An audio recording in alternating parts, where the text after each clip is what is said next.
wedal kanthi ngaturaken menggah urut rarucening gatra wacana adicara pahargyan ing rikalenggahan rahina samanggi maligi kadur kadang pangrengganing swasana kepareng anggoturaken ungeling gending pramugari ewak sada wedal kepareng kula aturaken sumangga.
Assalamualaikum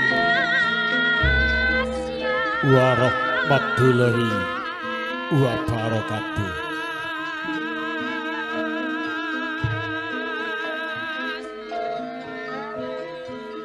Jinurung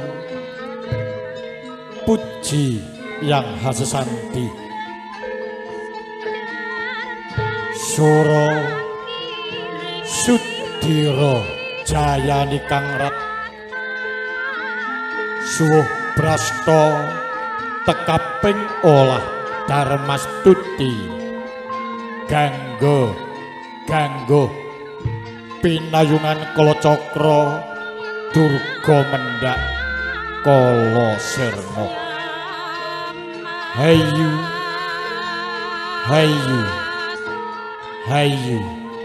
mugi rahayu sagung dumadi.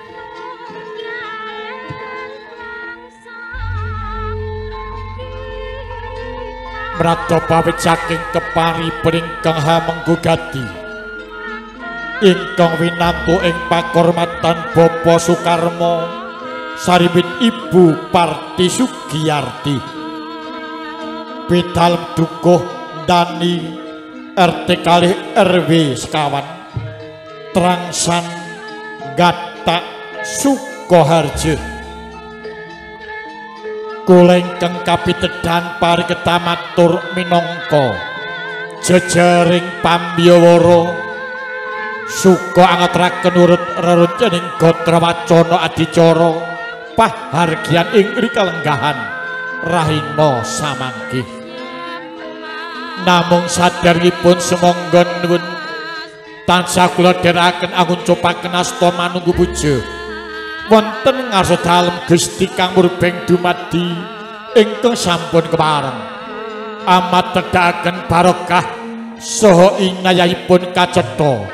rikala samangke kita saged makembal silaturahim wonten ing sastra pahargyan sari mulya gawok kanthi manggih sakatahing kawilujengan Allahumma amin. Kadidemong saingri Radite Jenar Surya kaping 12 Oktober warsa kalih ewu selangkung yaripun Bapa Sukarmo Ibu Parti Sugiyarti anetepi peranganing darmaning kasepuh Ambiwada putra Bayang Karisiwi Tanaya Jalu ingkang akekasih anak Mas Bagus sertu Galuh Dwi Setiawan ingkang wis kaleksanan sambut susilana krama lama permoda jati anjadu krama wanudya kang dadya gegantelaning nala tandolewan putra pawestri Bapa Rajiman Ibu Martini SPD ingkang awewangi Roro Heni Melawati SPD ingkang pidalem saking laladan Dukuh Gunung Sari RT sekawan RW 6 Subokerto Ngemplak Boyolali Prastawa tata cericap gobel sapargian doping putra temanten Sarimbit sampun kaleksanan kanthi niskala winengku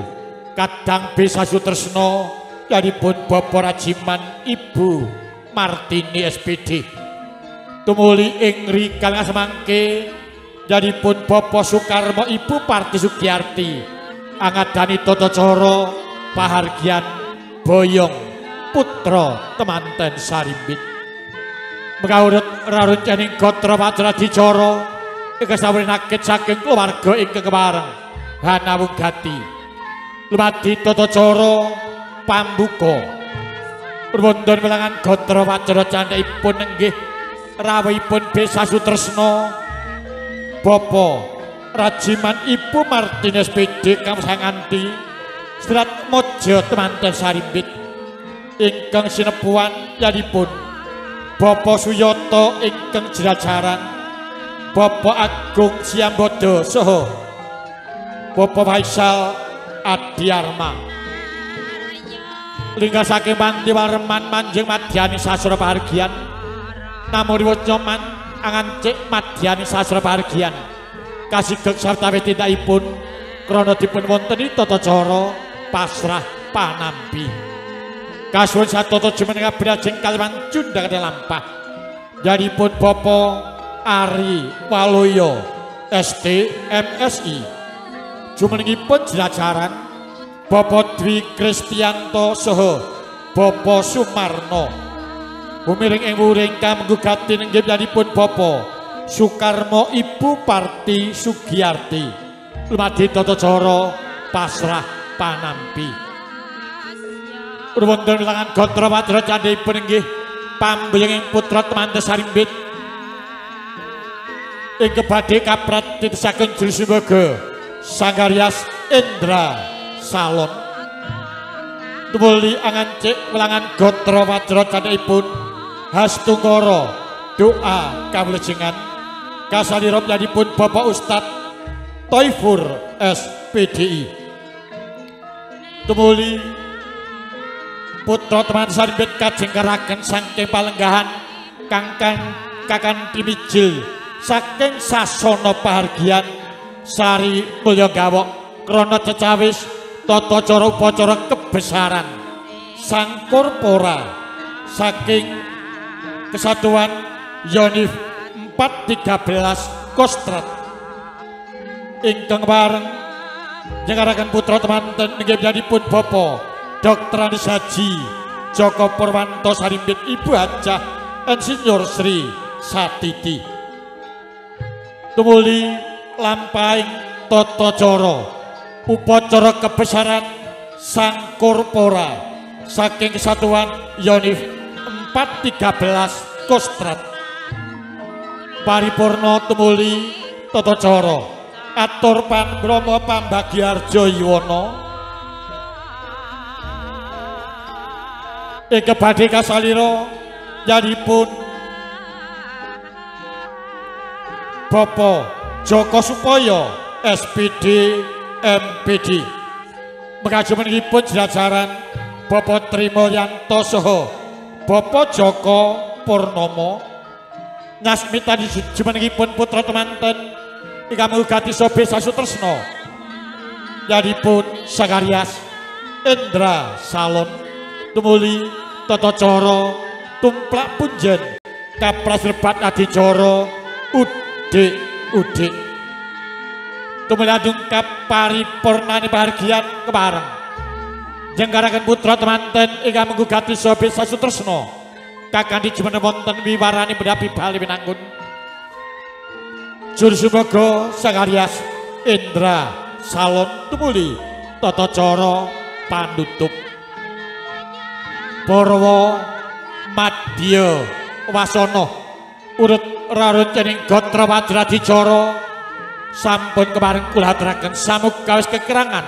lumantar pambiyawara ingkang namung gati nyuwun urmentaing jala nidyaksami sinar tenatur menuju lenggahan ing gopur nanding pahargyan nuwun nuwun nuwun.